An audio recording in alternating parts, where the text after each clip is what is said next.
Hello, so this is student bank accounts part 2 because I realised I missed something off and it's only going to be a very short one, but it's just another little episode for you, and it's the fact that obviously, as I mentioned in the first episode, the difference between student bank accounts and normal accounts are the fact that you get an overdraft and you don't have to pay for it for a certain period of time while you're a student. Once you graduate, you get a certain period of time to pay it off. So clear it up. Normal bank account, if you go into an overdraft, you are charged for being in your overdraft and then you are charged monthly for staying in it.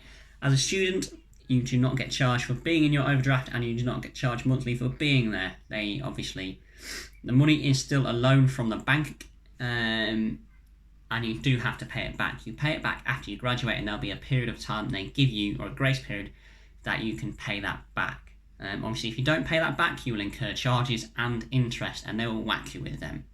It's like a mortgage, they will whack you with interest. What I forgot to mention on the first video was the fact that just because you're a student does not automatically mean you're eligible for a student bank account. They still need to credit check you, they still need to check your credit history.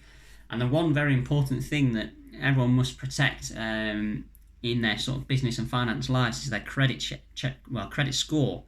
Because without it you can't get loans. If you have a poor credit score or rating, you can't get a loan, you can't get money from the bank, you can't get a mortgage, you can't get a phone bill. It's difficult because people don't want to lend you that or loan you that money because they might not get it back. So as a student, it's really important you get that loan or overdraft back to the bank as soon as possible to keep your credit score high. So as I say, not everyone's eligible for a student bank account. They might cap you at say £500, £1,000. If you've got good credit history, they might offer you a little bit more. They might take you up to £3,000 and say, well, actually, we expect it back by this point. And that's really fundamental in the fact that when you're getting out a student loan, don't aim to go into that overdraft. Make sure your direct debits are paid on time, all the time. Make sure you budget correctly. I mentioned in the previous video, I did a video on that, and go and look at it, go and listen to it and take some notes away from it about budgeting, how you can budget. I've got a free living tracker that I'll send to you if you want that. It's just an Excel spreadsheet that I set up. Nothing amazing, it just documents what you've been spending and then shows you how much you spent, where you spent it, and can you reduce it. Because if you can stay out your overdraft, the banks are happy you're not borrowing money. And